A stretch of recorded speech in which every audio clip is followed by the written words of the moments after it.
New York during the Gilded Age.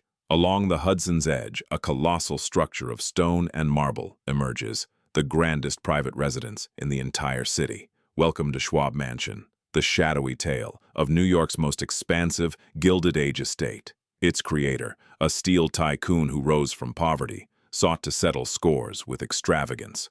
Larger than many museums, the interior boasts a personal theater, a winter garden, and a lavish ballroom.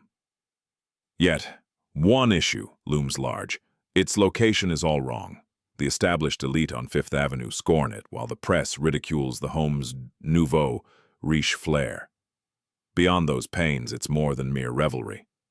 This narrative uncovers the isolation of a millionaire, terrified of tumbling from his pedestal, of gathering stage to purchase prestige and mounting debts that gradually devour his riches. Then comes the unimaginable. Within mere decades, New York's premier palace transforms into an unwanted relic.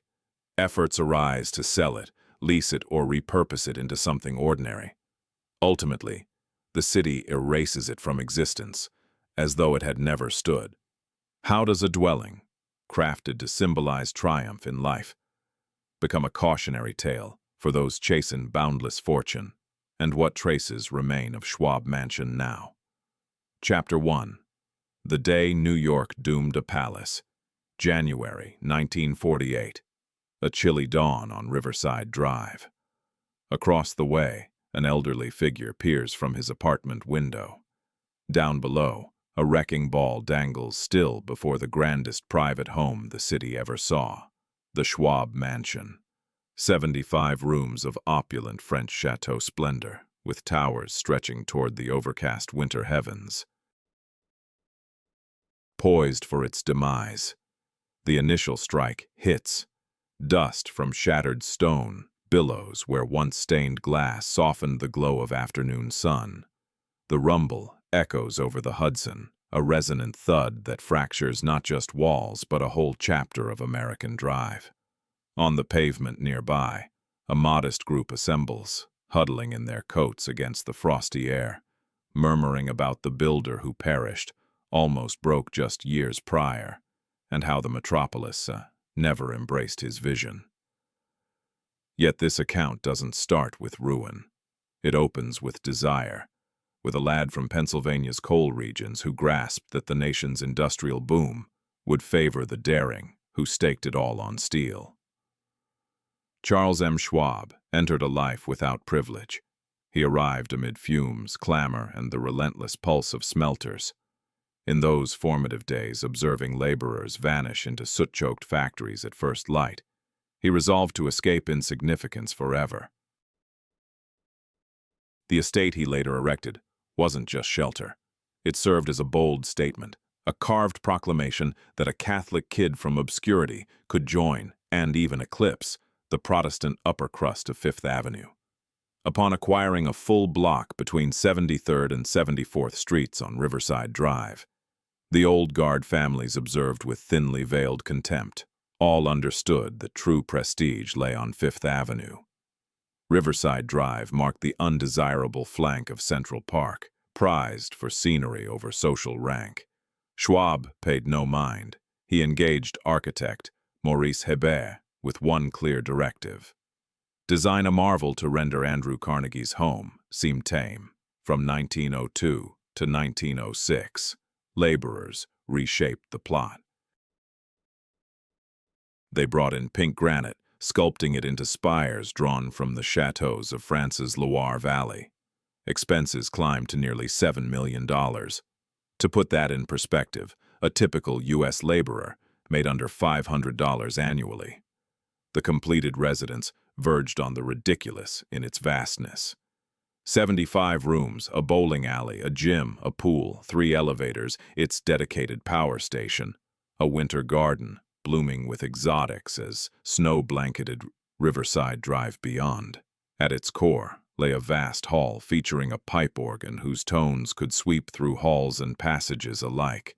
When Andrew Carnegie paid his initial call, he gazed at the vaulted heights and remarked, part in jest, part in awe, quote, zero, quote, intended as praise. The words hinted at foreboding. For the Schwab mansion harbored a defect no finery could mask. It occupied the improper spot. Fifth Avenue's elite circles never wholly welcomed Charles Schwab. The murmurs persisted. Nouveau riche steel baron. The media relished pairing images of his opulent abode with tales of his Monte Carlo wagers, of the extravagant pursuits shadowing him across the globe.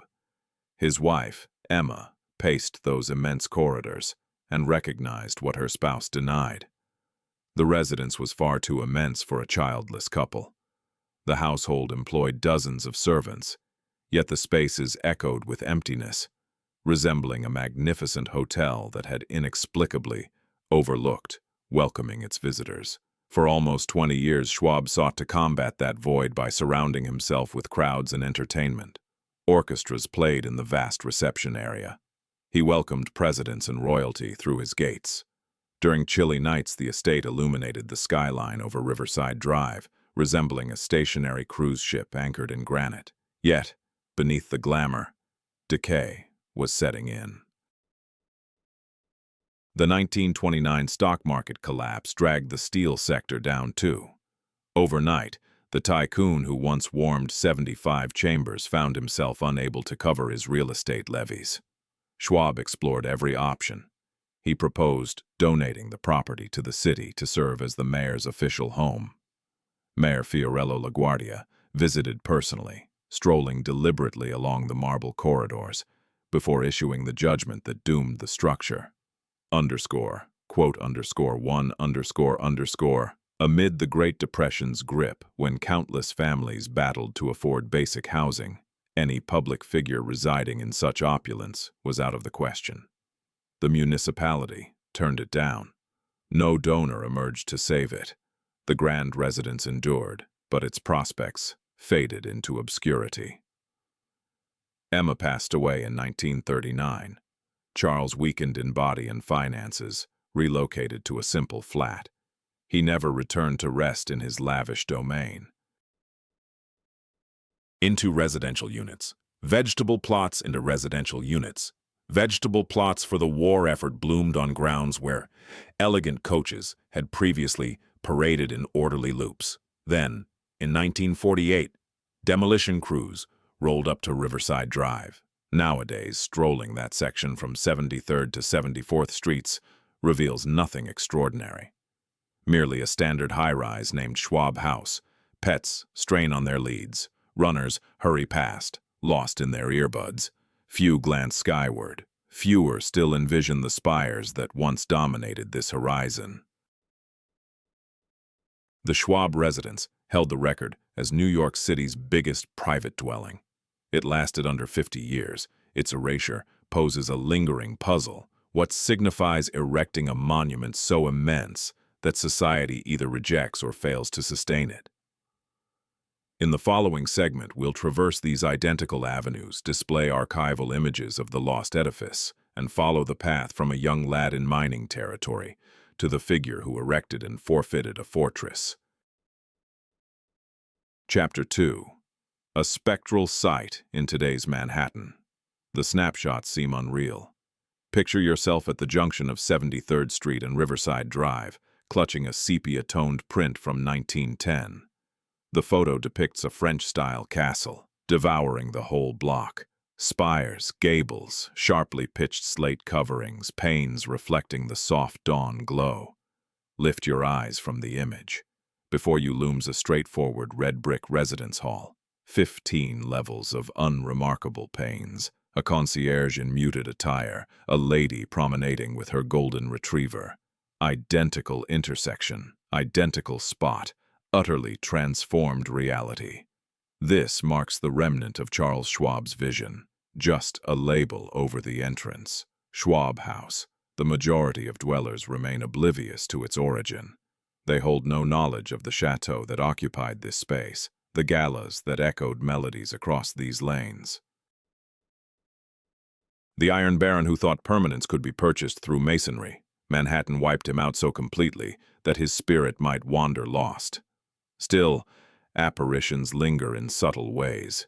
If you're attuned to the clues, they're visible. Proceed southward on Riverside Drive and observe the parcels shifting in scale. Typical stretches accommodate multiple edifices. Slender vintage flats jammed side by side, akin to volumes in an overflowing bookcase. Yet from 73rd to 74th, a solitary edifice occupies the space. The layout defies norms, overly broad, excessively lavish for the island's property logic. This marks the remnant mark of Schwab's grand designs. As builders raised the debris in 1948, they claimed a lot so vast that just one colossal tower could occupy it. The dimensions echo memories the design overlooked.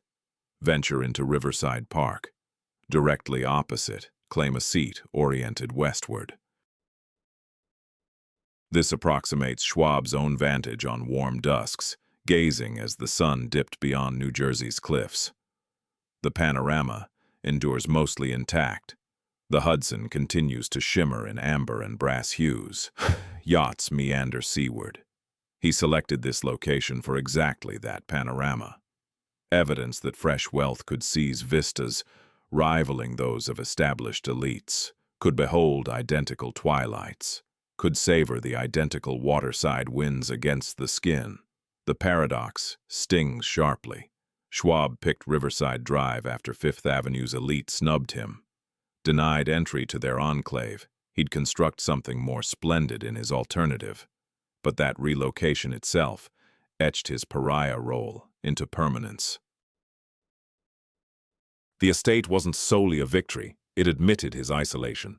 Now retrieve your smartphone, look up vintage shots of the Schwab estate and align them with the current cityscape. The superimposition chills, where runners tread today. Carriages used to fill a winding driveway, right where the doorman now waits, with footmen in uniforms welcoming senators and tycoons.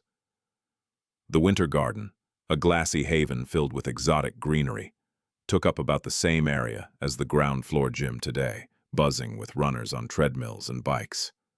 It's tough to really get the sense of scale. Sure, we're accustomed to towering structures in Manhattan, yet Schwab's residence wasn't some vertical giant. Instead, it expanded across the land like a grand European manor plunked down on the city's rigid layout. Old reports tell of guests coming up from Broadway and freezing in their tracks, stunned by the sight before them. A French-style chateau in the heart of Manhattan, covering more terrain than plenty of urban green spaces. Folks nearby probably experienced a mix of wonder and bitterness. Picture residing in a simple brownstone while, over months, you see laborers carting rose-hued granite along Riverside Drive, witnessing spires emerge in places where shabby apartment blocks could have gone up.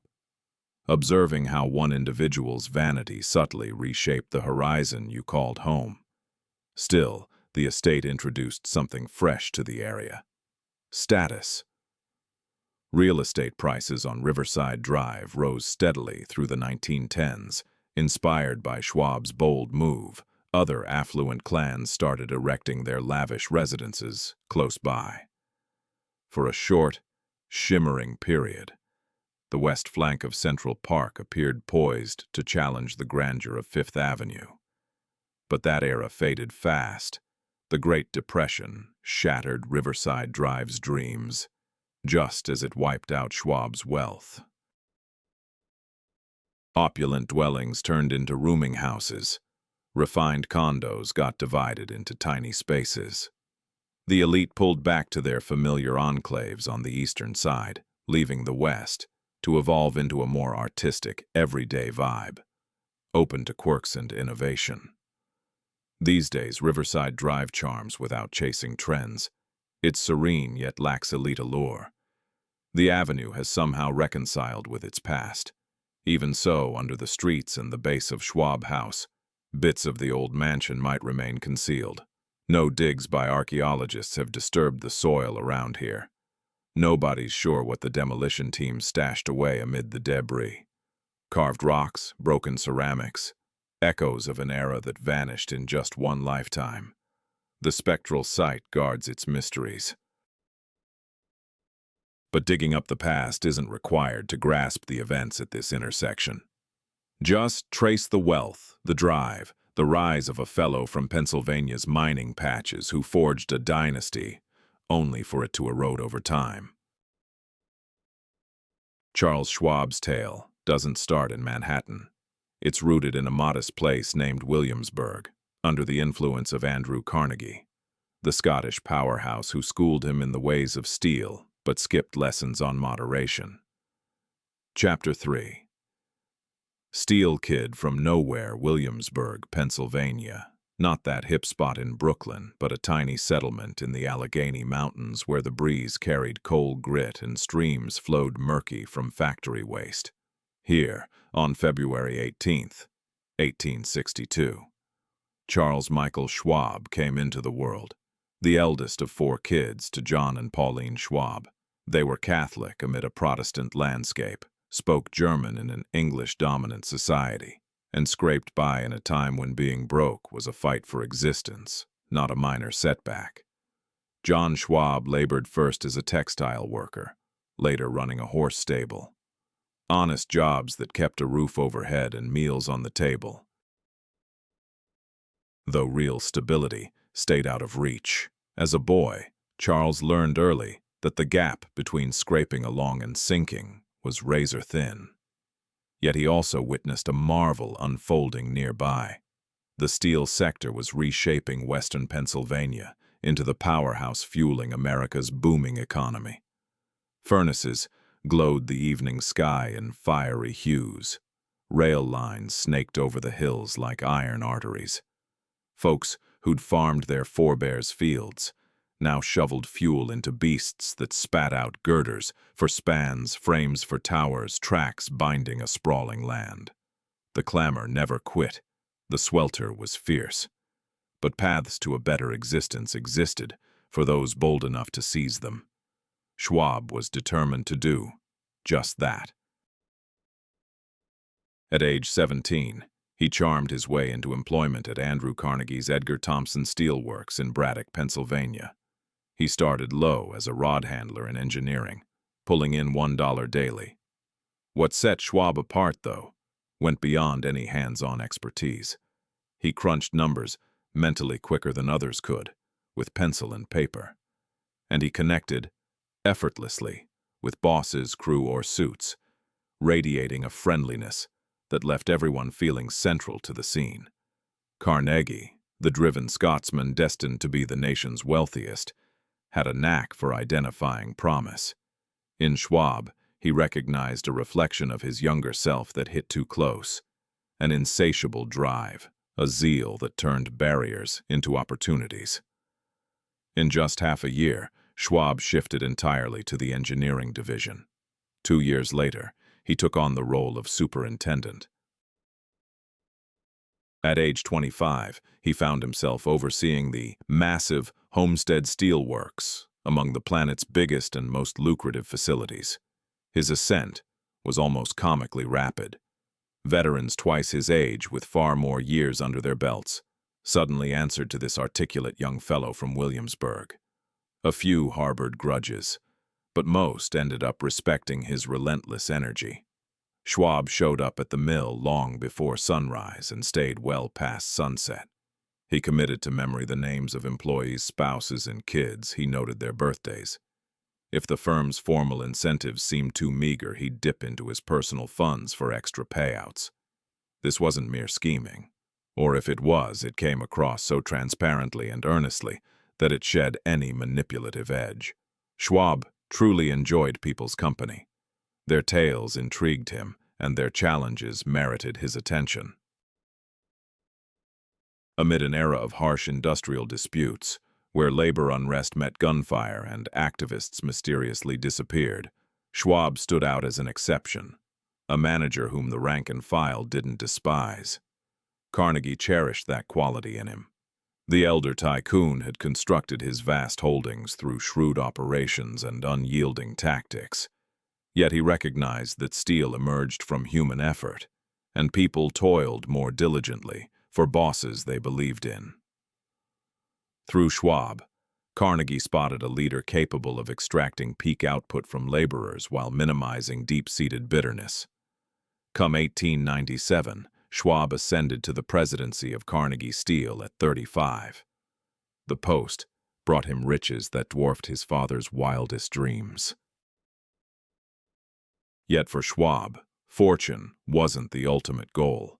Cash served as validation, evidence that he'd broken free from boyhood destitution, that he'd risen to prominence where his name carried weight. The trouble with such validation, though, is its insatiable nature. Each achievement called for an even bigger one. Every triumph hinted that downfall remained a threat. Carnegie grasped that inner fire all too well, wrestling with identical urges, but he also recognized the value of restraint. In 1901, he offloaded his steel conglomerate to J.P. Morgan for $480 million, then the grandest deal in business annals. He devoted his remaining days to dispersing that wealth, erecting libraries, endowing colleges, striving to pass away as penniless as a tycoon could contrive. Schwab, however, gleaned a contrasting insight from their collaboration. He observed the empires money could erect. He witnessed Carnegie's lavish estates sprouting in Manhattan and Scotland. He mingled at galas whose attendees formed a who's who of U.S. influence. And he resolved to construct something more magnificent, not to bestow, but to hold on to. A testament to his own legacy, a residence that would proclaim through granite, slate, and windows that Charles Schwab of Williamsburg, Pennsylvania, had truly made it. The Riverside Drive plot awaited. The designers were primed. The sole uncertainty lingered. Could a wealth hammered from steel bear the weight of a vision molded purely from ego? In the following installment, that vision materializes as we encounter the crew of laborers who transformed a single individual's drive into 75 chambers of masonry. Chapter 4. A French Chateau on the Wrong Side. It was 1901. Charles Schwab gazed out over a barren parcel, running from 73rd to 74th Street, beside Riverside Drive, the Hudson River gleaming under fall sunlight. To his rear sprawled Central Park, and past its foliage, the grand Fifth Avenue facades where Vanderbilts and Astas reigned supreme. They hadn't fully ushered him into their elite circle, not genuinely. He remained steel-derived wealth, fresh-faced, not entirely palatable. Thus, he opted to forge his realm here, on the park's so-called inferior flank. The site bore its own history, though one Schwab preferred to overlook. It had previously held an orphan's home, a stark edifice where destitute youth slumbered in lines of slim cots under stark rafters. With the institution's move, the building fell. The lot lingered empty, more curse than gift. Schwab, bolstered by his cut from the Carnegie Steel transaction, spied potential amid the drawbacks and dark recollections. He shelled out roughly $865,000 for the full expanse. Next, he sought an architect. His pick jolted the New York elite. Rather than enlisting a famed outfit like McKim, Mead and White, Schwab chose Maurice Hébert, a skilled yet obscure figure who'd studied at the École des Beaux-Arts in Paris. The pick was intentional. Schwab sought a collaborator who would realize his ideas, not clash with personal flair.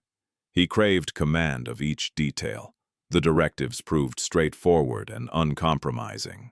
Examine the iconic chateaux of France's Loire Valley, Chambord, Chenonceau, Azay-le-Rideau, and blend their standout features into an original creation, a marvel so bold that Fifth Avenue's opulent homes would pale beside it, resembling mere upscale dwellings.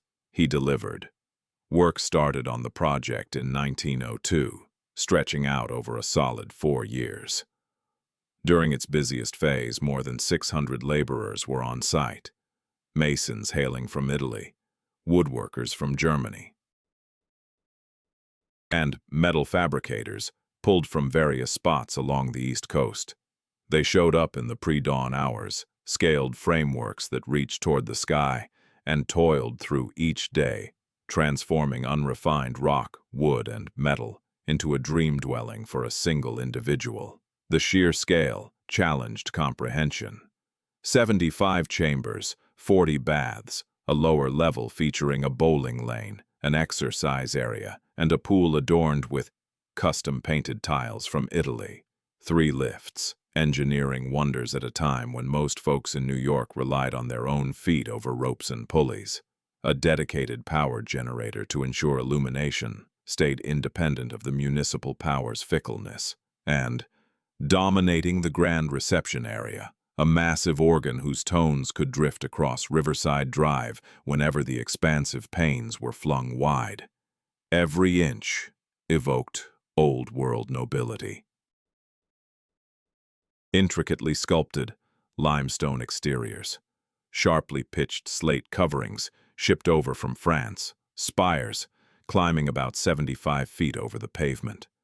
A broad porte-cochere allowing vehicles to unload visitors right under a marble vestibule, shielded from the elements.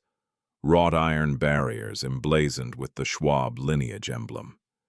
An emblem that Charles had designed just for this dwelling, as his background lacked any hereditary heraldry. Such was the irony embedded in the endeavor. Schwab sought a residence that appeared timeless, a castle suggesting eras of passed-down fortune and refinement. But each block proclaimed the truth otherwise. This represented fresh wealth, pushing to masquerade as venerable. The structure was mere attire, and the whole of New York's upper crust grasped the part it aimed to portray. The laborers, naturally, gave little thought to such societal undertones amid their rest. Their focus lay on pay, security, and the relentless labor of erecting a fortress from the island's underlying stone. Records from the era offer scant insight into their personal stories. Tales of the past seldom recall the identities of those crafting legacies for the privileged, yet we might imagine their routines.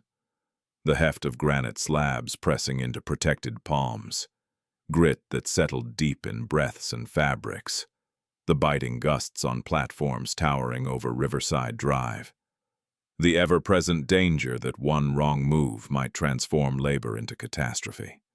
Many probably resided in cramped Lower East Side dwellings, spaces tinier than the wardrobes Schwab envisioned. Daily, they traversed the metropolis to the Upper West Side, erected tiers of opulence they'd never know, then headed back after dark to units lacking plumbing or adequate warmth. That equation defined the Gilded Age. Certain individuals envisioned grandeur in stone, while others rendered those visions tangible for roughly $1 daily. Come 1906, the estate reached full realization. Completion tallied between $6 and $7 million, sums that the press repeated endlessly, blending admiration with censure. For that amount, the metropolis might have erected scores of educational facilities or countless modest homes. Rather, it yielded one exclusive abode for a gentleman, his spouse, and their domestic retinue. The debut resembled less a gathering than a parade. The city's affluence streamed in sequentially, to witness Schwab's creation from rock and metal, and to judge if he'd secured entry into their circle at last. They passed through the doorway, into the marble foyer. They ascended the majestic stairway under glittering pendants. They lingered in the conservatory, where exotic flora thrived perpetually in controlled humidity, as flakes drifted softly beyond the panes. And they murmured, "In the following segment, we'll enter those chambers during their zenith and uncover that no matter how imposing the dwelling, it can't mask the void within." Chapter 5. Debut Evening. A fortress and an inquiry. The murmurs endured for weeks. New York's high society had encountered lavish estates prior. The Vanderbilt estates along Fifth Avenue, the Astor Bastions, the Morgan Archive. Yet none had braced them for Riverside Drive. As vehicles drew near Schwab's housewarming event that spring of 1906, even the most worldly nobles hushed. The castle loomed ahead as if lifted from a bygone era, a distant land. Spires captured the fading rays of dusk. Proportions spoke volumes. The foyer by proportion spoke volumes. The foyer by itself could engulf a simple row house. Polished stone surfaces reflected the radiance from Bohemian crystal installations. A sweeping stair curved aloft with such elegance, it seemed to defy gravity. Every railing etched with acanthus foliage and playful figures. Visitors mounted to the upper level and entered a corridor flanked by artworks. Masterpieces that Schwab had pursued at sales throughout Europe, their ornate casings gleaming against fabrics of woven silk. Yet the pinnacle unfolded in the main salon. At one extremity rose the pipe organ. At one extremity rose the pipe organ, its over 2,000 pipes concealed behind ornate wooden panels that could flood the area with tones evoking a grand cathedral rather than a personal dwelling. Schwab had engaged skilled organists to play amid dinner gatherings, their melodies rising amid the dishes to transform suppers into rituals within a temple of wealth. During that inaugural night, the instruments struck up lively tunes. Visitors savored champagne while wandering endless-seeming chambers. A study lined with exotic hardwoods, a gaming parlor featuring English-imported billiard setups, a conservatory where tropical palms and exotic blooms thrived under a transparent roof. Attendants in crisp uniforms materialized and faded via secret passages, juggling ornate platters, topping off drinks, and fine-tuning elements without prompting. Charles Schwab navigated his domain like a maestro, guiding musicians. He addressed each attendee personally, dredging up bits from prior chats, and forged connections that charmed everyone involved. His spouse, Emma, lingered nearer the peripheries, more reserved, observing. She offered smiles on cue and delivered apt remarks precisely when needed. Yet those familiar with her detected a veiled expression, neither full satisfaction nor evident unease, but rather a sense of anticipation. As though bracing for a price, still unspoken, Andrew Carnegie showed up tardily, in keeping with his stature. The aging Scot, now 70 and long stepped back from industry, was immersed in his drive to distribute his riches prior to passing. He progressed deliberately across the foyer, halted below the majestic stairs, and gazed upward, the hush prolonged. Then Carnegie faced his one-time apprentice and issued the judgment that would resonate in Manhattan salons for years to come. Chuckles spread among the assembly. Schwab glowed with delight. On the face of it, the quip rang as high compliment, evidence the pupil had outshone the teacher in sheer scale and grandeur. Beneath the humor, however, lurked a keener edge. Carnegie had amassed his empire via thrift and moderation. He dwelt comfortably, yet donated without cease. His estates were spacious, but countless structures he funded benefited the wider world. Public reading rooms, concert venues, venues for charity. Schwab's castle catered solely to Schwab. The press took note. Accounts of the estate blended awe with disquiet. A writer hailed it as America's grandest individual abode, only to ponder in the next line if such splendor suited an era where multitudes bedded down in slums. Another lauded the artistry while doubting the flair. Overly Gallic, excessively dramatic, transparently erected to dazzle. Schwab dismissed the barbs. He had fashioned precisely his vision. The soirees persisted across that debut winter and beyond. Vocalists from the opera graced the vast chamber. Statesmen vied for spots on the guest list. Tycoons inspected the estate and returned to their properties, vaguely and awkwardly eclipsed. Yet Emma Schwab perceived what escaped her husband. The areas dwarfed a mere pair. Their steps resounded in passages meant for throngs. The playroom stood vacant of offspring, no successors poised to inherit the artworks or heirlooms. The help far outnumbered the couple, verging on the ridiculous. Scores of domestics, upkeeping a residence for spouses who divided their days amid rail journeys and ocean liners. In the evenings, after visitors departed and the organ fell quiet, Emma roamed the deserted corridors, struggling to label their creation. A residence, a memorial, a snare. She kept these reservations from Charles. He remained too exhilarated, too elated, too certain the estate validated all his ambitions. Still, the query hung in the atmosphere like frost in the atrium, gradually coating each corner. In the following section, we track the Schwabs across 2 decades within their fortress and observe how the void Emma intuited starts to weigh heavily. Chapter 6. Life Inside a Steel Palace. The void Emma intuited didn't fade, it expanded. By 1910, the Schwab residence had established a pattern, not that of a family dwelling, but of an establishment. Mornings commenced pre-dawn in the lower-level scullery, where a crew of chefs readied the morning meal for the residents. Coffee brewed in gleaming pots. Eggs came fresh from an upstate property via an exclusive vendor to elite households. Loaves hailed from a dedicated artisan. Produce reached them from heated enclosures that defied the city's cold seasons.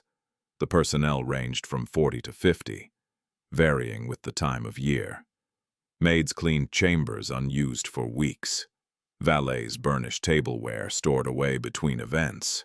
Gardeners cultivated turf and plantings viewed mainly by the Schwabs and their aides. A personal secretary handled the endless flow of correspondence and wires for Charles. An appointment secretary organized Emma's schedule. An engineer supervised the on-site power generator. A driver stood ready by the cars that had taken over from old-fashioned horse-drawn vehicles. This compact workforce navigated the estate, using a concealed network of hallways and stairs. Hidden service routes ensured that the help remained out of sight. The building's design itself upheld a strict social order. The Schwabs occupied the lavish spaces overlooking the Hudson River, whereas those who sustained their daily existence dwelled in the hidden corners and dim areas, appearing solely when called upon. Emma was good to her employees. Reports from the era portray her as compassionate, even open-handed. She noted birthdays, inquired about relatives, and secured health care for staff members who got sick. Yet compassion couldn't fully offset the oddity of the setup. She came from humble roots in Pennsylvania and now oversaw a residence bigger than certain inns. The position never quite suited her comfortably. Her routine involved the standard obligations of a wealthy-era spouse, serving on philanthropic boards, sharing meals with fellow elite ladies, touring museums and music venues. She refreshed interiors that weren't overdue for changes, requested blooms that faded prior to real appreciation, and devised lavish spreads for suppers that Charles frequently skipped due to office demands or journeys abroad. For extended periods, the opulent house lacked the presence of its architect. Charles Schwab hadn't constructed a retreat for serene living. He'd erected a theater. The chateau came alive with visitors crowding the main chamber, the pipe organ resounding through the structure, and bubbly fizzing in fine glassware. It proved its worth via extravagance. However, extravagance requires spectators, and spectators inevitably depart. During those extended mid-afternoons and pre-dawn hours devoid of melodies and chatter, the residence revealed its essence. It resembled a memorial more than a haven, a solid emblem of drive rather than a space suited for everyday existence. Schwab appeared averse to tranquility. He journeyed frequently to Europe for commerce and leisure, to Bethlehem, Pennsylvania, the site of his steel operations, and to Washington, to nurture ties in politics. At home, he toiled. When not toiling, he hosted. the notion of merely lounging in his residence, perusing a book near the hearth,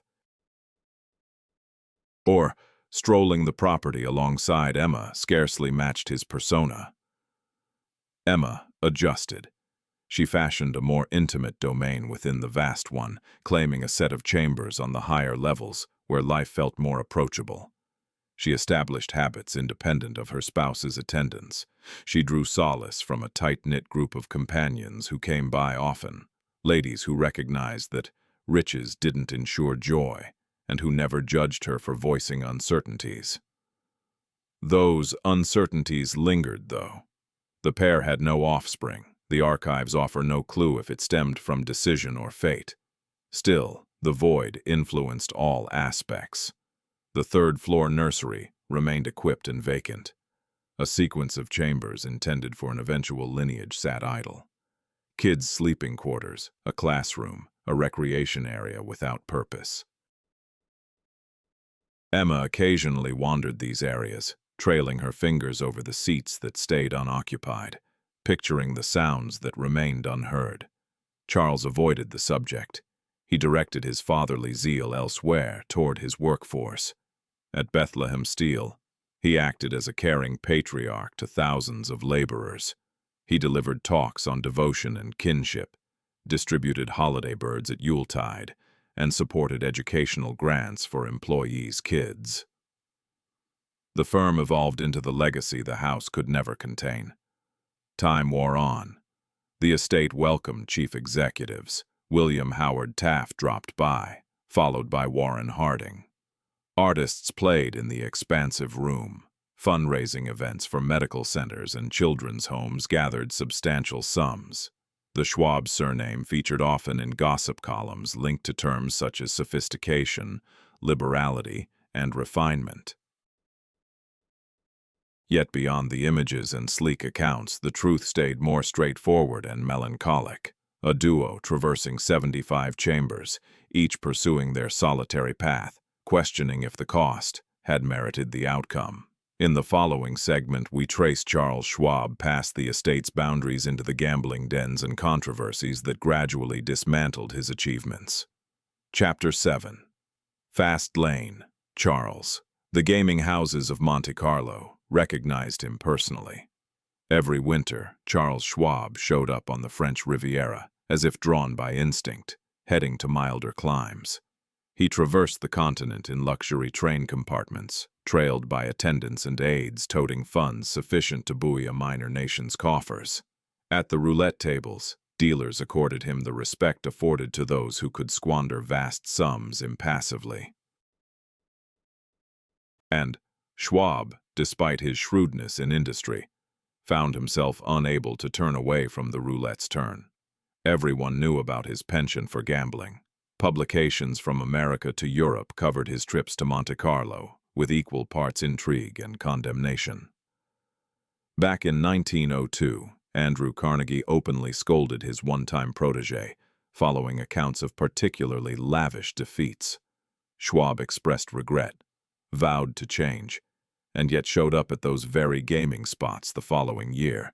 This pattern dragged on for years, though the roulette table merely highlighted a more profound issue. Schwab embraced a high-speed existence because quiet moments unnerved him. He toiled through 18-hour shifts only to chase thrills powerful enough to silence the turmoil within. Lavish vintages, elaborate meals at Europe's premier eateries, and encounters with alluring women outside his marriage. Scandalous talk trailed him worldwide. Hints of romances, discreetly leased flats for lovers, a hidden existence, miles from Riverside Drive. Emma caught wind of the murmurs. Avoiding them would have been impossible. Manhattan's elite thrived on such chatter, and her spouse's antics provided a bottomless well. Still, she avoided public confrontations, divorce ultimatums, or theatrical outbursts that headlines would devour. Archives leave unclear if her reticence stemmed from grace, self-deception, or sheer weariness. She stayed put in the estate, overseeing the home, showing up at required gatherings, embodying the steadfast spouse, as her partner pursued far wilder pursuits in other places. The divide between his outward persona and inner truth grew broader annually. In addresses and profiles, Schwab portrayed himself as a committed husband and generous industry leader, one who prized faithfulness most highly. He referred to employees as his lads, the firm as kin, the residents as evidence that diligence and upright conduct paid dividends in the American way. The double standard was breathtaking. Yet during the Gilded Age, such convenient narratives were almost an occupational hazard. His corporate decisions started echoing the same impulsiveness that dominated his private sphere. Leading Bethlehem Steel, Schwab placed audacious wagers that occasionally yielded huge rewards or teetered on the brink of disaster. He ramped up production, relying on rosy projections that frequently fell short. He sparred with conservative directors, advocating caution. He funneled corporate funds into ventures that boosted his vanity over profits, like a doomed scheme for the globe's tallest skyscraper. The trend was obvious. Schwab grappled with separating bold assurance from arrogant excess. That very drive which lifted him from manual laborer to steel titan now obscured risks that more prudent figures spotted easily. Having bet his way out of hardship into immense riches, he couldn't quit the habit, not even with thousands of livelihoods and his realm's fate hanging in the balance. The Great War temporarily transformed his risk-taking into a strength. Bethlehem Steel secured massive deals to furnish the Allies with weapons, vessels, and protective plating. Earnings skyrocketed. Schwab's own assets, once depleted by his lavish spending, ballooned to staggering heights anew. He earned a claim as a national asset, a frontline titan of production, the figure whose mettle aided in toppling the Kaiser. Briefly, the Riverside drive home adopted a triumphant narrative. Armistice festivities marked the peace. Officers, envoys, and tycoons ascended the ornate steps to salute war's close. Schwab held court in the vast chamber, absorbing accolades, and it appeared momentarily that his relentless escalation of bets had triumphed eternally. Fortune, however, makes a poor strategy, and the Roaring Twenties, despite their dazzle, were stealthily priming a downfall touching all. Schwab navigated that era just like the prior ones. Journeying, hosting, wagering, laboring. The estate's soundtrack evolved. Jazz ensembles supplanted the former chamber groups. The ban on booze made liquor illicit. But for someone of Schwab's influence, regulations posed mere irritants. Bubbly arrived via backdoor routes. Scotch poured from fine glassware, defying the Volstead Act outright. The bourse soared. Schwab's investments rode the wave. He hit 60, then 65, vibrant as ever. Utterly certain the revelry, literal and figurative, would endure indefinitely. Emma observed from her secluded quarters above. She had aged, grown more subdued, her vitality waning. The once overwhelming house now evoked a grand tomb, opulent yet chilly, poised for its tale to shift. She passed more hours in solitude, absorbed in books, corresponding with longtime companions, harking back to the modest Pennsylvania villages where she and Charles had begun, prior to the era of iron, masonry, and glittering fixtures. No one foresaw the storm ahead, least of all her. As the story progresses, the melody fades away, and the empire Charles Schwab had erected starts to crumble. Chapter 8. The Day the Melody Ceased. October 29th, 1929, Black Tuesday at Wall Street. Chaos engulfed the exchange floor. Traders who woke up as millionaires ended the morning penniless. Shares that had soared for years plummeted in mere hours. The tickers lagged behind the frenzy. Quotations dropped quicker than the endless streams of tape could record them. Beyond the New York Stock Exchange, throngs assembled in hushed tension, staring as their prospects evaporated through the towering panes. Up on Riverside Drive, the Schwab residence lay still. No gatherings that week. No strains of organ music echoing across the grand spaces. At 67, Charles Schwab grasped the truth that his juniors denied. This wasn't merely a setback. It marked the close of an era. The downturn didn't wipe him out in a single night.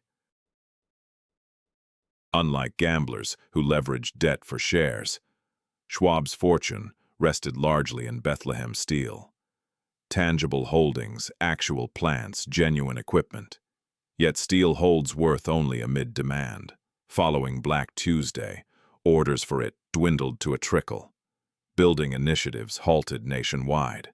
Railroads scrapped intentions for fresh lines. Car makers curtailed output sharply. The towering structures rising in Manhattan and Chicago, symbols of the very boldness that had raised Schwab's chateau, halted halfway up, their iron frameworks exposed to the chilly heavens. Bethlehem Steel shares, once topping $140 a share, embarked on a prolonged descent, ultimately hitting lows in the single figures. Schwab observed his wealth evaporate on ledgers. Abstract deficits became concrete when the expenses piled up. The estate gobbled funds. Annual property taxes topped $50,000, sufficient to purchase multiple modest homes. Wages for the household staff persisted irrespective of market turmoil. The heating devoured coal in massive quantities. Upkeep for such an immense property dragged on ceaselessly. Tiles on the roof split, plumbing rusted, sculpted stone eroded, all requiring fixes. The grounds, too, required endless investment, with crews of laborers nurturing turf and blooms that suddenly seemed extravagant indulgences. Schwab began liquidating. Artworks first. Masterpieces from antiquity sold discreetly to avoid press frenzy, followed by vehicles, then silverware and furnishings Emma had curated over decades. Every transaction granted a brief reprieve. Not one addressed the core issue. The residence loomed immense and ravenous, draining reserves quicker than Schwab could convert possessions to cash. He sought loans. Institutions that formerly vied for his endorsement now insisted on securities he lacked. His standing, which had weathered tales of betting and rumored liaisons, couldn't withstand the stark math of bankruptcy. Charles Schwab, the lad from Williamsburg who rose to lead United States Steel and then dominated Bethlehem, faced a cash drought. The employees sensed it early. Paychecks came tardily, then more so, then vanished for certain roles. Longtime retainers who had devoted years to the estate discreetly sought other jobs. The workforce, numbering about 40, dwindled to 30, then 20 and beyond. Chambers, once buffed to a shine, now accumulated grime. The conservatory, deprived of adequate warmth, saw its exotic flora perish frost by frost. Emma's vitality faded alongside the home's. Nearing 70, she bore the toll of overseeing a domain that had always seemed alien to her. Physicians called more frequently. Caregivers were engaged, only to be let go as funds tightened. She passed her days in the modest personal quarters she had fashioned long ago, a modest enclave where existence retained a human measure. Charles endeavored to sustain the facade. He continued dressing with precision. He joined whatever society events invited him. He delivered talks on the enduring spirit of America and the inevitability of rebound. Yet intimates discerned the tension beneath his act. His renowned charisma appeared contrived. His hope sounded hollow. The figure who once dominated any assembly now appeared to seek its tolerance for his presence. The nadir arrived in 1933. In a bid to lighten his fiscal load, Schwab proposed donating the mansion to New York City as the mayor's formal abode. This marked a crushing inversion. The opulent seat constructed to affirm his ascent, now proffered as a handout, merely to shed its expense. He presented it as public-spirited, benevolence, a bequest to Gotham's citizens. All recognized the truth beneath. Mayor Fiorello LaGuardia inspected it personally. He toured the polished corridors, examined the organ pipes, lingered in the conservatory amid withered foliage. His response, the dismissal, was absolute. LaGuardia recognized that taking on such an offering spelled electoral ruin.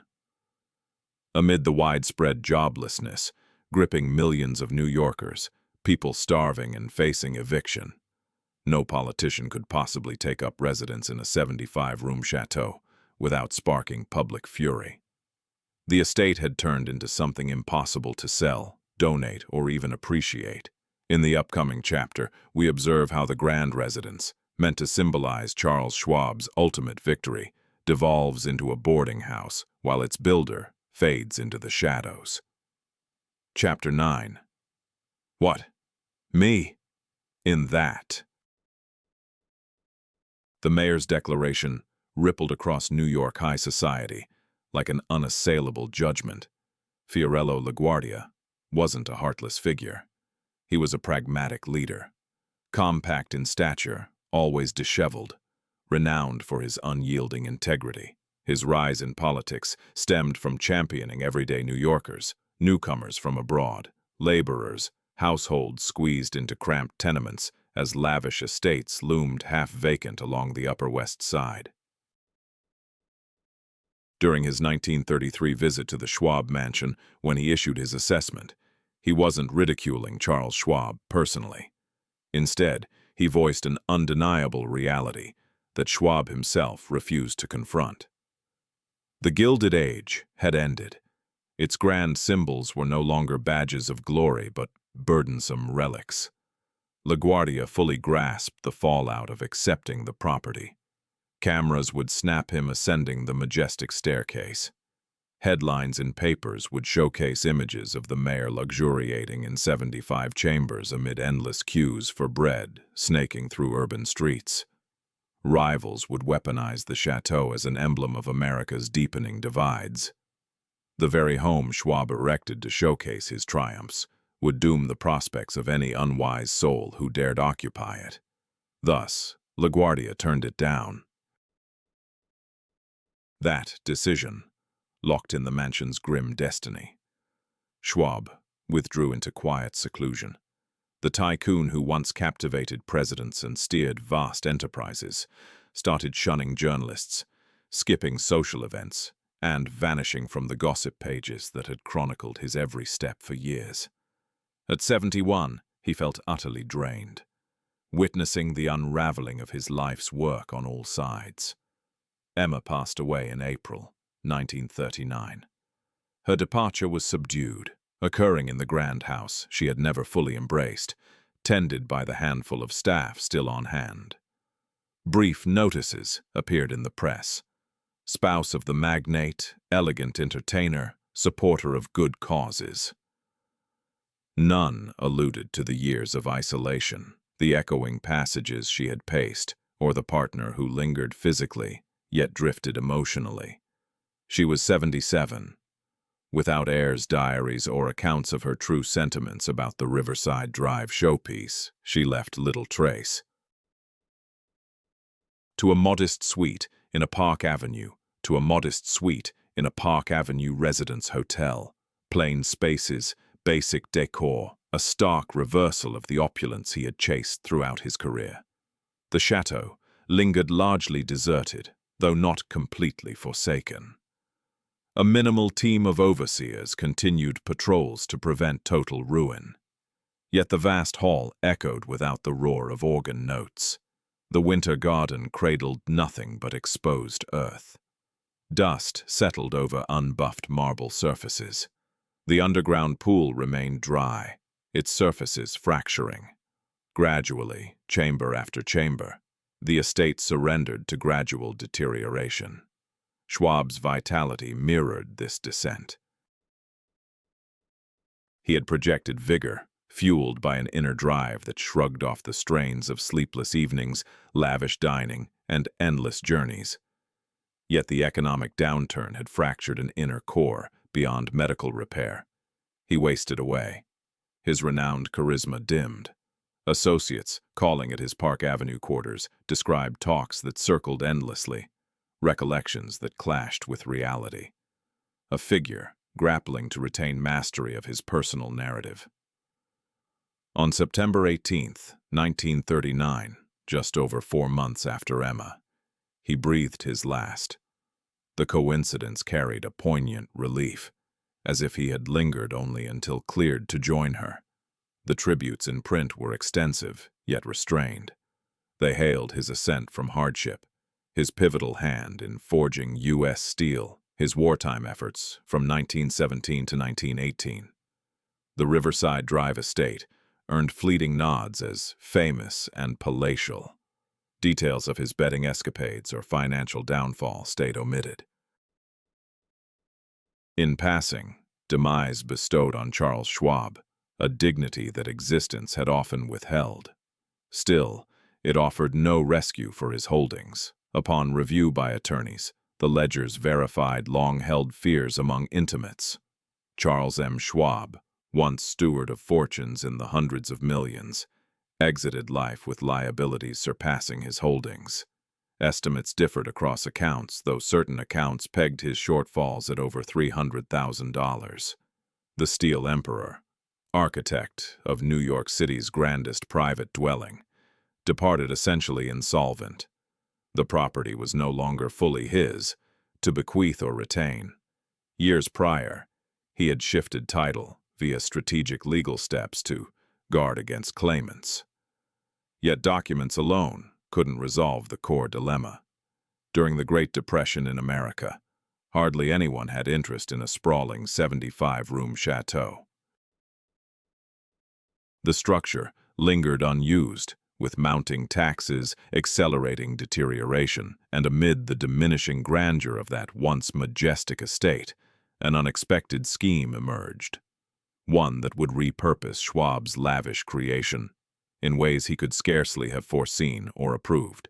In the following chapter, we observe as the chateau evolves into a boarding house and endure on the ultimate downfall of a Gilded Age ambition. Chapter 10. From Palace to Boarding House. The shift happened subtly, absent any fanfare or formalities. Around the early 1940s, a consortium of investors who had snapped up the property for pennies compared to its initial value opted for a move that would have appalled Charles Schwab.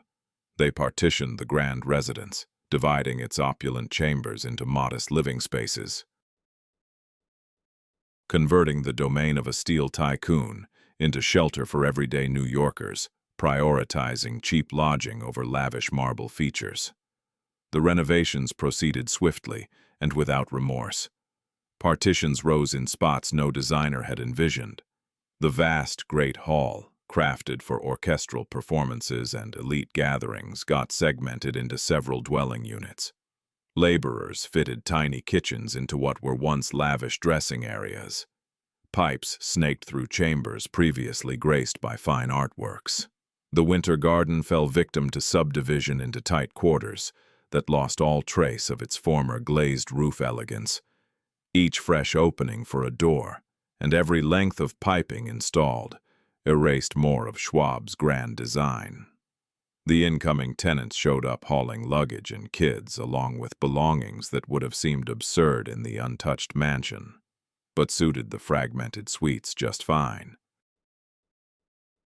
Among them were educators, office workers, newlywed pairs launching their households, and widows from the war-making due on meager benefits. They mounted the same impressive stairway that Vanderbilt's had trod in days gone by, though now it led to third-floor rentals featuring communal restrooms. The contrast was profoundly poignant. Schwab had erected his chateau to escape hardship, demonstrating that a lad from Pennsylvania's mining regions could emulate continental aristocrats.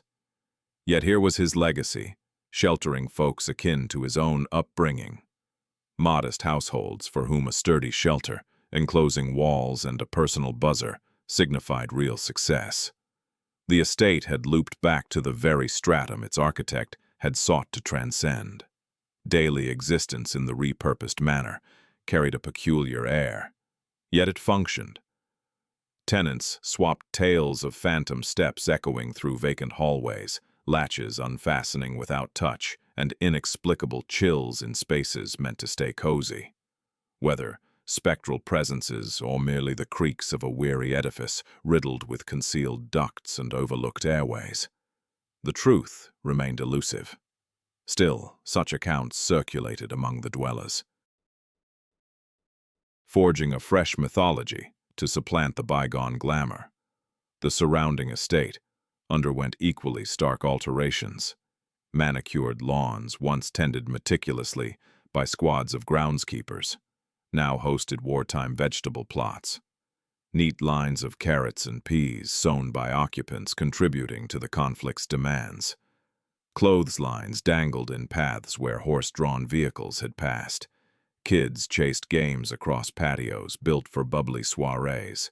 The metamorphosis was total. What began as a testament to individual extravagance now stood as a symbol of collective thrift. Not all embraced the overhaul. In 1940s New York, a vocal minority of heritage advocates decried the modifications. They contended that the Schwab residence represented an invaluable gem of Beaux-Arts design, meriting safeguarding regardless of its proprietor's missteps or the saga's close. Letters flooded newspaper offices, pleas went to municipal leaders, and appeals sought influential allies to halt the changes. Responses were scarce. The wartime metropolis had scant tolerance for sentimentality. It was expanding, adapting, emerging from economic woes while gearing up for the anticipated peacetime surge. Antiquated structures appeared as hindrances rather than treasures. The Schwab house, linked in collective memory to opulent excess and fiscal ruin, seemed particularly discordant. It embodied precisely the era the evolving nation aimed to enter. The conflict dragged on. Occupants came and went. The edifice crumbled, at times hastened by its adapted role. Sustaining a chateau as a mosaic of rentals proved costlier than preserving it as one unified home. Leaks spread across the roof. The stone exterior fractured and flaked. The boiler setup, tailored for an age of inexpensive fuel and ample servants, faltered in heating numerous isolated spaces without squandering resources. Come 1947, the proprietors behind the partitioning came to a grim realization. The structure had outlived its viability. The underlying plot, a full block spanning 73rd to 74th Streets, held far greater worth than any worn-out pile atop it. Manhattan's relentless property calculus, ever the driver of the borough's destiny, now called for demolition. The choice was made behind closed doors in corporate offices, far from any town hall debates, without ballots cast or formal proceedings. Suddenly, notices appeared slid beneath apartment doors, informing dwellers they must relocate. The structure faced demolition, to be replaced by something grander and more expansive. Responses were subdued at best. A few renters voiced gripes to journalists, while conservation advocates fired off final salvos of indignant correspondence. Yet the majority of locals just let it slide. The Schwab residence had never captured their affection. Plenty still resented its creator for the disparities it embodied. If the demolishers aimed to obliterate this stark emblem of disparity, what right did anyone have to block their path? Clearing out dragged on for months. Households packed their belongings and dispersed throughout the metropolis. The wartime plots of victory gardens faded untended. Clotheslines were dismantled one chamber at a time, level by level. The house grew hollow, reduced to mere reverberations and grit. In the following segment, we venture back into those forsaken corridors for one last glimpse and observe the closing moments of New York's grandest ever private residence. Chapter 11. A present no one could put to good use. An utter quiet enveloped the interior. By the close of 1947, all occupants had vacated, abandoning only items too cumbersome to transport.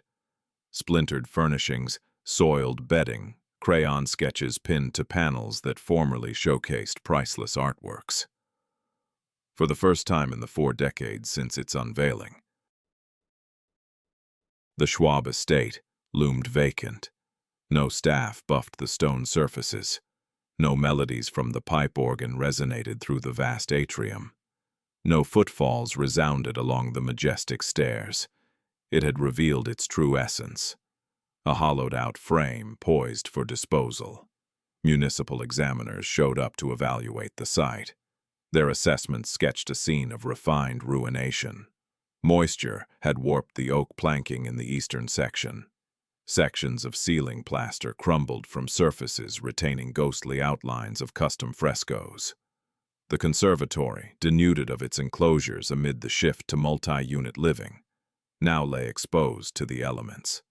Showers eroded masonry where exotic flora once thrived, morphing the area into a murky, stagnant pool. In every corner the officials probed. Evidence mounted of an edifice that had surpassed its raison d'être. The subterranean pool resembled a crypt. Emptied long ago, its mosaic flooring lay fractured and smothered in rubble. Vermin burrowed in the dressing areas. Once cutting-edge workout gear corroded silently in the shadows. The bowling setup, a relic of opulent-era whimsy, had twisted irreparably. Its tracks sagged, its skittles strewn about like relics from a bygone soiree. Higher up, the wear was subtler but equally conclusive. The partitions imposed to divide the estate into dwellings had unraveled its structural integrity. Vital supports stood weakened. Hasty electrical installations for the myriad suites created blaze risks across the board. The cobbled-together heating, adapted to heat a multitude of compact areas rather than one palatial domain, had rusted irredeemably. Reviving the place to near original splendor would run pricier than erecting a fresh edifice from the ground up. Such figures doomed the house. Its proprietors, a group of stakeholders, cared nothing for heritage. They eyed the plot, not the past. A full urban square in Manhattan worth more than virtually any edifice atop it. The after-war surge in residential demand was gaining steam. Vets home from service sought rentals. Emerging households hunted budget-friendly pads. Urban planners craved crowding, not shrines to bygone tycoons. Designers pitched plans for the parcel. The selected blueprint was ruthlessly utilitarian. A 15-story complex boasting over 600 residences, clad in crimson brick, sparse in decoration, optimized for utility. This fresh tower would shelter more souls beneath its span than the whole Riverside Drive district had during Schwab's era. It earned the moniker, in a twist few deemed worth noting, Schwab House. The label wasn't homage, it was mere convenience. The lot had borne the Schwab tag for ages, so renaming it risked baffling mail carriers and cabbies alike. Thus, Charles Schwab's legacy would endure beyond his demolished abode. Linked to the very sort of modest communal dwellings he'd toiled his whole career to escape. Save the heritage advocates mounted a final effort. They petitioned galleries, academies, archival bodies, any entity that might spot merit in preserving bits of the build. Might the sweeping stairway be transplanted? Could the organ be reborn in some auditorium? Might the sculpted masonry be rescued for scholarly or design analysis? Replies echoed uniformly. The expense of dismantling and resituating such pieces would outweigh any plausible gain. Partial rescue was off the table. Total obliteration awaited. A smattering of relics evaded the purge, knobs from doors and hinges turned up in second-hand antique stores. Fragments of intricately carved limestone ended up in personal gardens and curated collections. One individual insisted on saving tiles from the winter garden, but verification never came. The magnificent pipe organ, which had previously echoed through 75 rooms with Handel and Bach, got auctioned off to a Pennsylvania church, circling back modestly to the origins of Schwab's journey. Yet these remnants amounted to mere scraps, far from a full chronicle. The true inheritance of the mansion, its immense size, its bold vision, its bold assertion that a single individual could erect a fortress amid egalitarian America, couldn't endure in fragments. It thrived as a complete edifice, demanding its surroundings and backdrop to hold significance. Uproot the structure from its street, and the essence vanishes. Officials granted demolition approvals at the start of 1948. Laborers erected fences around the site. Residents got alerts about impending clamor and grit. The demolition gear lumbered along Riverside Drive, poised for the go-ahead. Charles Schwab had passed away 9 years prior. Emma matched that timeline. No relatives lingered to witness the impending events. No successors to object, no offspring to grieve. The pair who constructed New York City's grandest private residence bequeathed no lineage, no clan, no advocate to insist on preservation. The wrecking ball showed up on a chilly January dawn. In the following segment, we venture into the mansion, amid its dying moments, observing, via the viewpoints of those who tore it apart. Chapter 12. The young laborer's identity has faded from records, yet his account persists in bits and pieces, shared among demolition teams, captured in one news article, echoed through the folklore that attaches to fading icons. At 23, in January 1948, he served as a wrecking hand among many tasked with breaking down the Schwab estate's leftovers. Compensation was fair. The labor was grueling. Before the ball made its initial strike, his supervisor dispatched him inward to inspect the framework and flag risks. He slipped in via the staff portal on 73rd Street, a simple entryway the Schwabs likely bypassed entirely. The stark shift from that unadorned threshold to the interior halted him abruptly.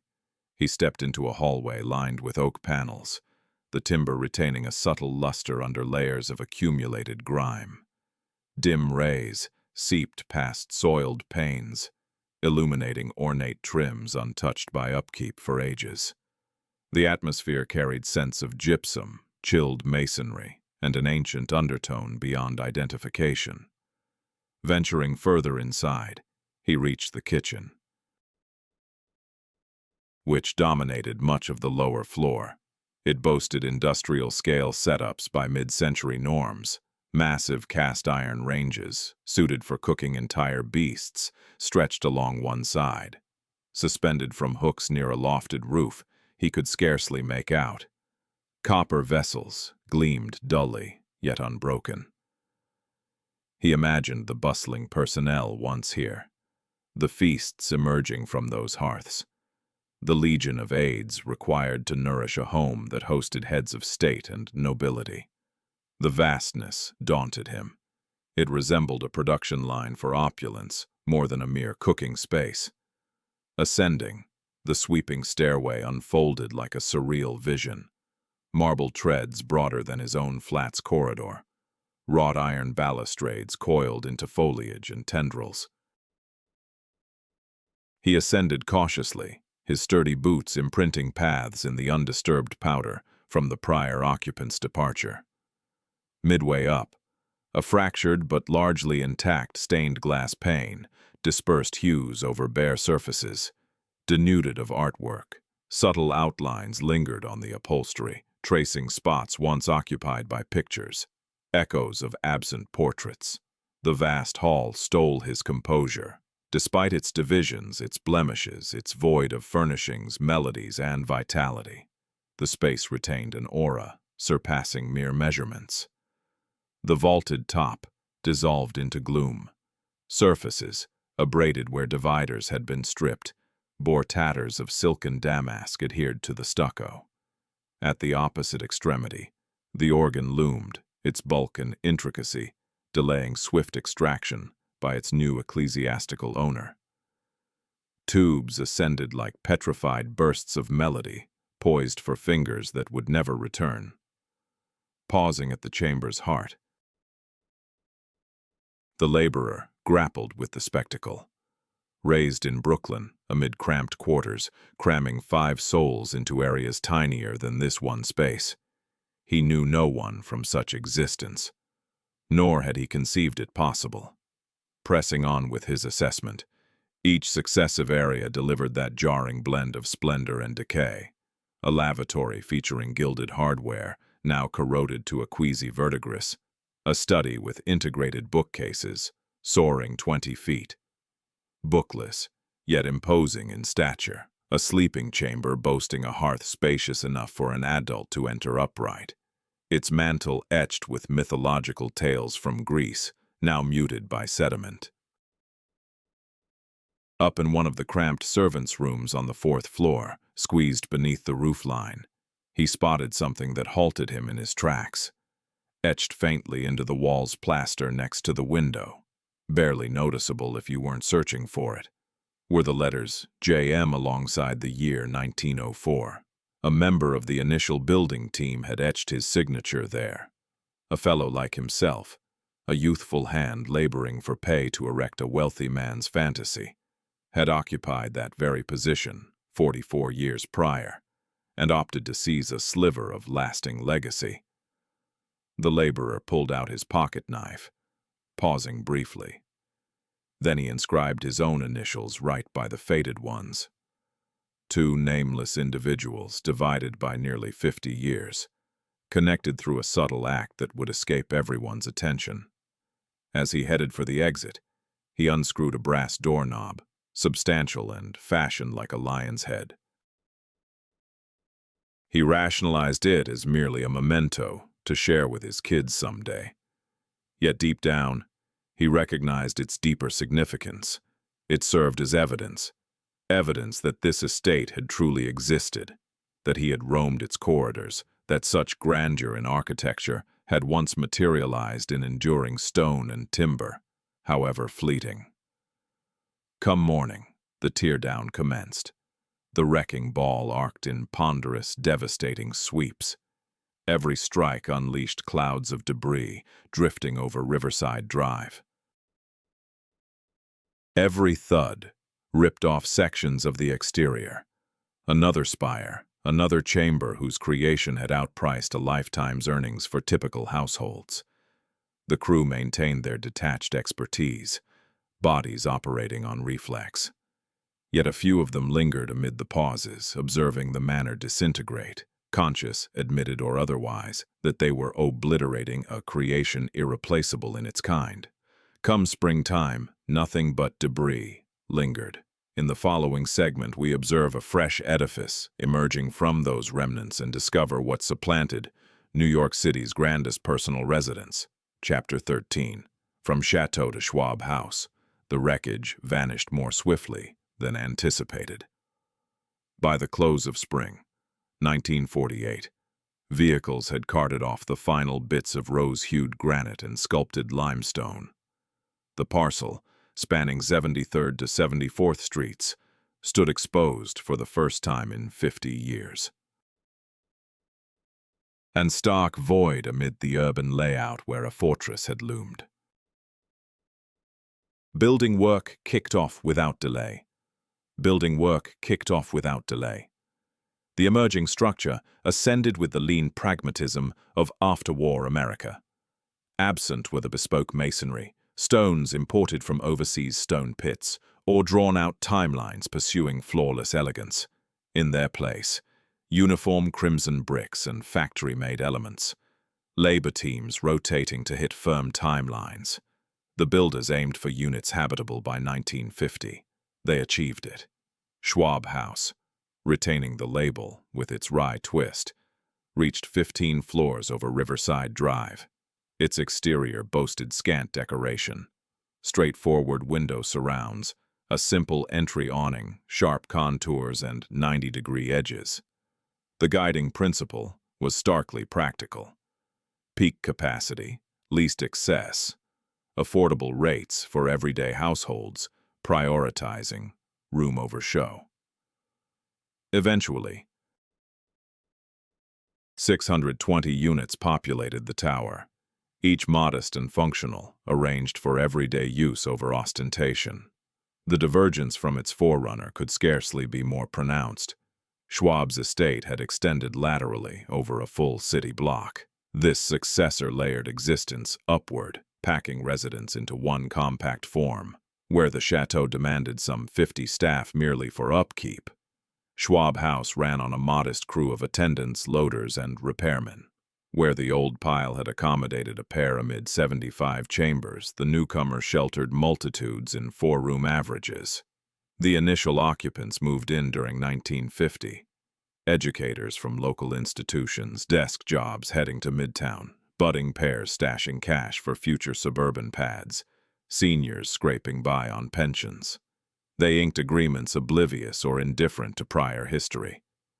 Schwab House was just a location, a pinpoint on charts, a drop-off for correspondence and cab directions.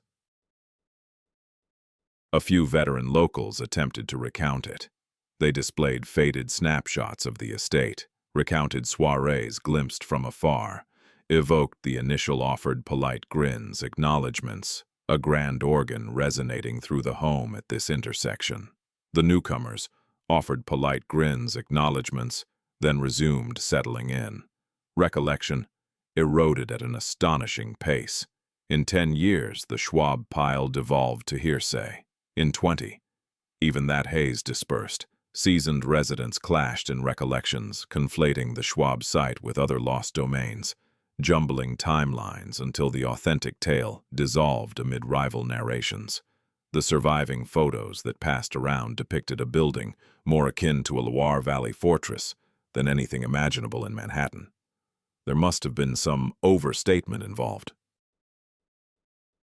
Certainly, no such opulent edifice had ever risen along Riverside Drive. Yet the ground itself retained the memory long after the populace forgot. The outline of Schwab House aligned nearly perfectly with that of the original Schwab mansion. Identical borders, similar ratios, a full city block devoted to one grand residence. It stood as a subtle irregularity amid Manhattan's pattern of slim parcels and adjoining facades. Those unaware of its history occasionally halted on the pavement, picking up on the unusual dimensions without grasping the reason. The area seemed overly spacious, excessively airy, as though the block still traced the shape of a grander presence. Echoes of splendor haunted the layout. Riverside Drive continued to transform. The lavish homes that once flanked Schwab's chateau vanished sequentially, supplanted by co-op towers resembling Schwab House itself. The ambition to emulate Fifth Avenue, to forge an equivalent elite along the Hudson, dimmed and ultimately dissolved. The Upper West Side evolved into its current form, cozy, scholarly, with a touch of artistic flair. A district suited to academics, authors, and artists, rather than industrial titans. Within Schwab House, fresh narratives sprouted. Tenants forged their customs, their intimate legacies, their own attachments. Kids matured in units their elders had leased generations before. Festive trimmings graced the same panes annually. Bonds blossomed in lobbies and basements. A tight-knit group formed, utterly detached from Charles Schwab, from the Gilded Age, from the palace their structure had supplanted. This represented erasure at its most thorough. Beyond mere demolition, it was substitution. More than mere amnesia, it was reinscription. The chateau had been excised so utterly that its air could blend into the mundane. Shift back to the contemporary moment and shift back to the contemporary moment and attempt to reconstruct, via recollection and investigation, the estate that New York opted to obliterate. Chapter 14. Recreating a Vanished Residence from Recollection. The inquiry starts in repositories. You find yourself in the New York Historical Society's study area, encircled by dusty cartons untouched for generations. Files marked Schwab, Charles M. offer scraps, faded news snippets, passing nods in gossip pages, a scattering of images spared from history's apathy. Every fragment contributes a detail to the portrait, yet the portrait remains fragmentary. The mansion endured for under half a century. It disappeared prior to the age of meticulous archiving. Much of our knowledge derives from recollections of individuals long deceased. The pictures serve as the rarest treasures. You lay them out on the desk, positioning them like jigsaw elements. This one captures the Riverside Drive frontage, spires piercing a wintry haze. This shows the sweeping stairs, a figure in Edwardian finery caught ascending to a long-lost gathering. This reveals the conservatory, exotic palms thriving beyond glassy barriers. This offers a glimpse of the vast chamber, the organ pipes faintly discernible, seats arrayed for a recital from 100 years past. The shots are captivating yet maddening. Photographers back then favored posed setups, orchestrated displays of magnificence that concealed the finer points. You discern the home's splendor. You can't sense the sensation of traversing its corridors, the resonance of steps on polished floors, the humid warmth of the conservatory, the deep rumble in your torso as the organ swelled through the spaces. Thus, you delve into textual records. Period press reports portrayed the estate with sentiments veering from reverence to doubt. One journalist dubbed it a lithic verse. Another branded it Manhattan's priciest emblem of doubt. Design periodicals analyzed its Gallic roots, debating if Maurice Abeau had fused his Loire Valley visions or just echoed them. Social writers fixated elsewhere. Attendee rosters, meal sequences, blooms for soirees.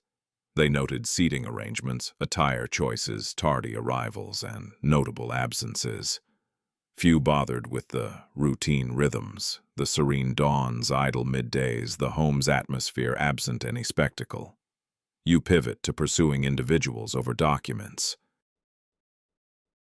Offspring of staff, perhaps heirs to visitors' anecdotes passed down. The path fizzles out right away. The employees dispersed once the estate was converted into apartments. The visitors have all passed away, their recollections interred alongside them. Several family tree inquiries lead nowhere but to retirement facilities and burial logs. The link connecting today's world to yesteryear has snapped. Yet suddenly, a modest breakthrough emerges. An antiquities merchant in Connecticut responds to your correspondence.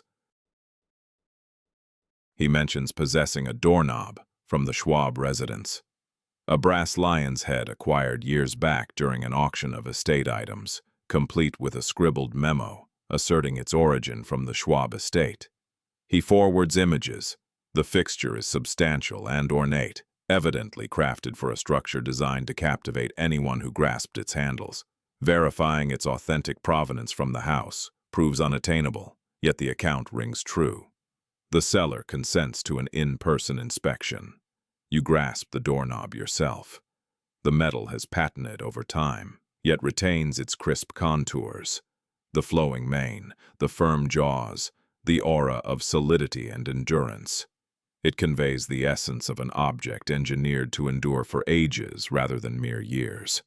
Your mind drifts to the youthful wrecking crew member who could have slipped this exact item into his pocket, etching his mark next to that of a builder from 1904. Who grasped that certain remnants merit preservation, even in secrecy. Modern technology now allows for resurrecting the vanished, albeit as a mere reflection. You collaborate with virtual designers to fashion a 3D rendering of the manor, guided by extant photos and preserved blueprints. The endeavor demands meticulous effort. Each window's position requires verification. Every rooftop slope demands precise gauging. Each spire's elevation, inferred from light patterns in vintage photographic plates. Gradually, on the monitor, the chateau reconstitutes. Barriers emerge from a virtual lattice. Spires ascend. The conservatory expands under a revived dome of glass. The majestic stairway spirals back to life. Space by space, the edifice that the city obliterated starts to re-emerge. Not through masonry, but through data points. Next, you venture outdoors with the rendering. Positioned at the intersection of 73rd and Riverside, tablet in hand, you activate an augmented reality program that superimposes the digital facsimile over the contemporary urban view. And, suddenly, ethereal, see-through, defying reality. The Schwab Manor materializes once more, its pinnacles thrust toward the heavens beyond the tangible Schwab dwelling. Its balconies extend over pathways where foot traffic now navigates unseen floral arrangements. The conservatory hovers amid rows of stationary vehicles along the edge. Briefly, history and the here and now share the identical space, divided solely by chronology and a fateful decision. The 1948 choice to raise rather than retain. The impact is disquieting, yet profoundly stirring. In that fleeting second, you sense the emotion Charles Schwab likely experienced upon first surveying this spot, envisioning his vision in his thoughts prior to placing even one brick. The drive, the yearning, the pressing desire to demonstrate that a humble lad from Pennsylvania could erect a legacy surpassing his lifespan. It failed to endure beyond him. Few things do, but in this singular instant. Captured in electronic glow and pieced from recollections, documents, and algorithms, the manor revives, not as a residence nor a fortress, but as an inquiry we can at last confront directly. In the following segment, we explore the true insights from the Schwab Manor regarding affluence, heritage, and a metropolis's judgments on what merits preservation versus what it permits to fade. Chapter 15. Our Choices in Memory. The virtual specter dissolves from your display. You set down the tablet and confront the tangible scene. Crimson brickwork, standard panes, a concierge scrolling his device. The Schwab House. Hundreds of households now inhabiting the site where a single individual once aspired to forge immortality. What core message does the Schwab Manor impart? The surface takeaway concerns arrogance. Charles Schwab erected a fortress to affirm his success. Triumph over destitution, over the elite old guard, over all who once dismissed the youth from Williamsburg. Yet that emblem of conquest gradually morphed into a trap. The dwelling intended to proclaim his glory ultimately exposed his insecurities. As the chateau expanded, its master appeared ever more diminished within its confines. Each added turret, each additional chamber shifted from bold assertion to evidence of its absence. Still, a subtler, ultimately more incisive moral persists. Schwab assumed masonry could anchor significance eternally. That a sufficiently majestic, enduring, resplendent creation would secure his immortality. He placed faith in barriers, ceilings, and polished stone over the tales others would weave about him. He erred. The manor stood for 42 years, shorter than numerous current mortgages. The masonry meant to defy eras wound up as debris, while his contemporaries still walked the earth. What persisted wasn't the design, it was the tale entwined with it. We're discussing this residence today because Schwab's downfall captivates more than his ascent. The extravagance of those gatherings, the high-stakes bets, the gradual drain on his wealth, the mayor's ruthless intervention, and finally the swing of the demolition crew. These moments linger sharply in our collective recall, even as the structure itself dissolved into nothingness. Today, the estate endures solely through tales passed along from scholars to authors to audiences, reconstructed, not from bricks and mortar but from the power of our thoughts. Perhaps this is the truest form of lasting legacy that any person achieves. During the Gilded Age, countless grand residences sprang up. The majority have vanished. A handful persist as exhibits. Think of the Vanderbilt estates along Newport's shores or the Frick residence on Fifth Avenue, preserved through someone's deliberate effort and investment. That commitment never came for the Schwab home. It was demolished with such finality that scarcely a shadow of it remains. Still, we find ourselves mentally strolling Riverside Drive, clutching faded images, superimposing virtual recreations, envisioning spires that have long since crumbled. The residence persists because we opt to keep its narrative alive. Remembrance isn't effortless or automatic. It demands effort. It involves choosing which accounts to sustain and which to allow to dissolve amid history's endless murmur. Charles Schwab aimed for a reputation as the builder of an enduring edifice. Yet history recalls him as the creator of a marvel that slipped away. And, in its vanishing, it poses a riddle that shadows every vast wealth, every grand structure, every bid to secure fame through architecture. What endures once the architecture crumbles?